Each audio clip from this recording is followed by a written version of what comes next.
transition and let's talk hip hop for a moment, if we will. I mean, this is the bridge. We got the Lady of Rage in the building.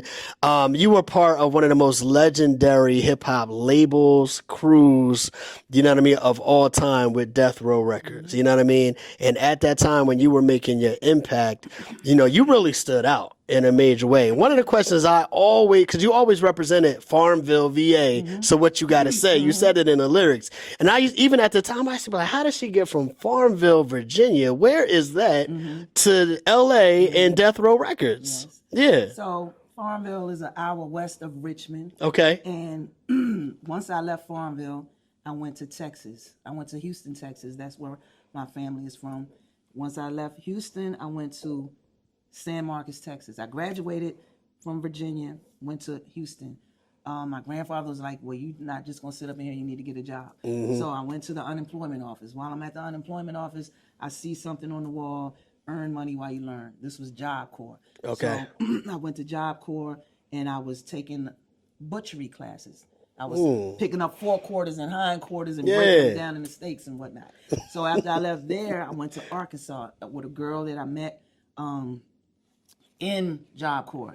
She lived in Arkansas because I asked another girl who rapped. Her name was Lady C, rest in peace. And I was like, let's go to New York. And she was like, how we gonna get there? I said, hitchhike.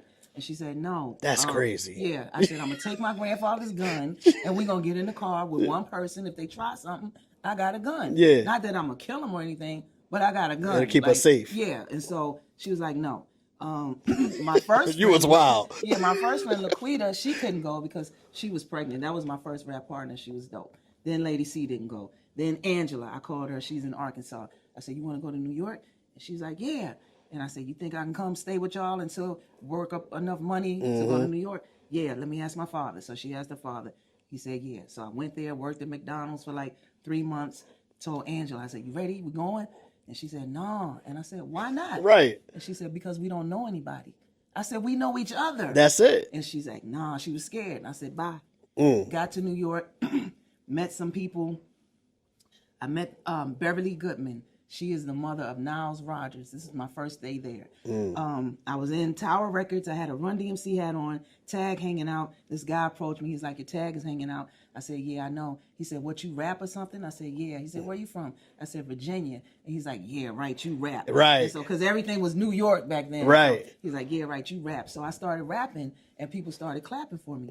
So then he was like, my mom is looking for someone to do a PSA on a public service announcement on AIDS awareness. And so he first, then Dre says, I'm getting a new label. I want to know if you want to be down. I said, how do I know you're Dr. Dre? He said, there's only one way to find out. And he sent me a ticket. Wow. So, that's crazy. Yeah. So, yeah.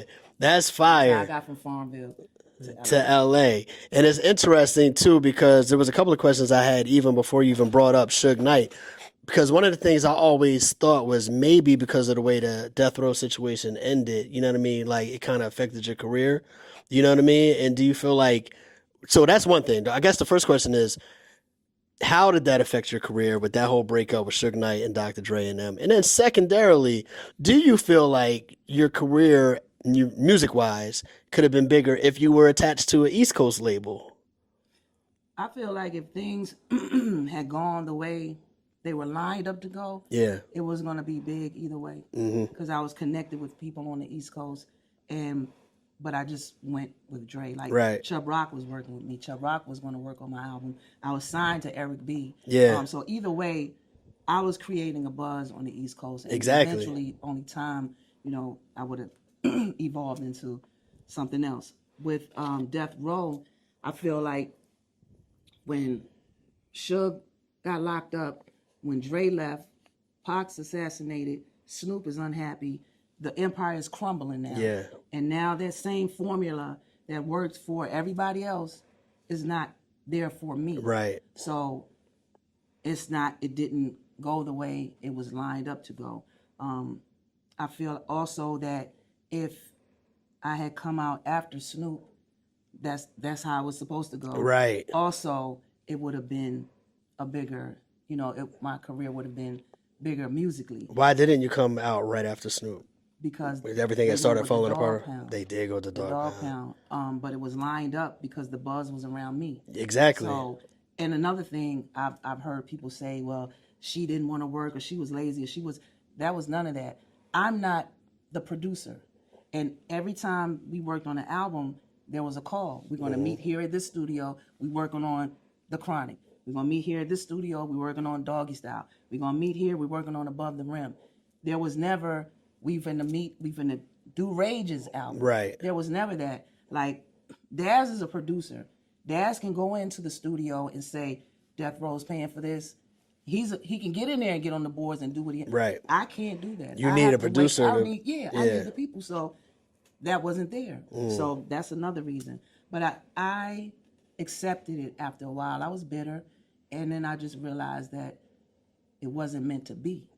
What will be, will be. So because it was lined up that way, that might not have been God's plan. Right. So now things are happening now. Maybe I couldn't have handled it then. Maybe I would have been strung out on drugs. Maybe I would have done something outside of myself. I don't know. With all of that success and celebrity, who knows what people can handle and how it might blow their head up. Or For sure. I stay grounded, but who knows what could have happened. Yeah. So now I'm in a different space. I'm grown, I'm more mature. Now things seem to be happening, like, wow, this Miss Cleo thing is going on. I'm working with the Dog Pound. I just got off the road with Cat Williams and Snoop Dogg, and I was at a standstill for a minute, and now suddenly things are going. And I've been praying and asking God for just the opportunity. Not even God bless me with this. Just give me the opportunity to provide for my family. And here it is. I love it. I love it. When it comes to the music, we see people like Common and Pete Rock just dropped an album. We see like people, from like the Wu-Tang guys, they always drop projects. We seem to be in a resurgence now of 90s artists continuing to put out music. Are you still working in the studio? Are you still writing? Are you still recording? Is there anything coming out from Rage? Now, see, I write when I hear a good beat. But my passion, I used to write every day. Yeah. My passion is not what it was. So for a long time, I was like, I don't care about rapping anymore because of all the stuff the emotional things that I went through. I didn't like it. It affected me in a negative way. For sure. So I'm good on it. It was like a relationship. If you're in a relationship and then you see that person, you see the guy, and it's like, damn, he look good. Should I get back with him? And it's like, nah, just like, leave it alone. So that's how I looked at hip hop. Like, should I get back? I'm good. But there is a pull. Yeah. There is a tug. It's in you still. Yeah, it's in me. Yeah. Corrupt says it all the time. Yeah. Rage, you're the mic. You never put down the mic. And so I have been working on some things. My son said I should do a project called 2025. Okay. And from songs I had, and it sounds like a long time, but the songs that I did 20 years ago still sound like something I could put out today. Right. And then 20 years later, do some new songs. So the 5 songs I did from then added to 5 songs from now. 20 years ago, 20 years later, 2025. Let's go. We're going to make it happen? Let's get it. I'm working on it. I've called Knox. I've talked to Pete Rock. I was talking to Rockwater last Come on. night. So get some Ninth Wonder on there. Some Ninth Wonder. Yeah. Everybody. I would love that. I think that'll be dope, man. Y'all heard it right here. We're trying to get the project 2025 in the next year. And you know what I always thought would have been a dope collab album? Because I feel like in the Death Row camp, y'all had a lot of talented people. But I think lyrically, you and Corrupt, back and forth, y'all two would be amazing. Yes.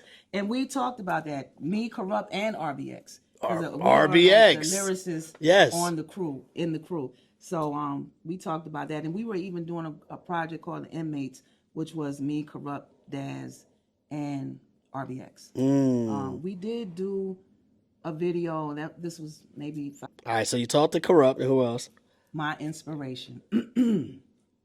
This person turned me into an MC. Run DMC and everybody else got me into rap. This person turned me into an MC, and that is Rakim. And Rakim said he would do something with me. Come on.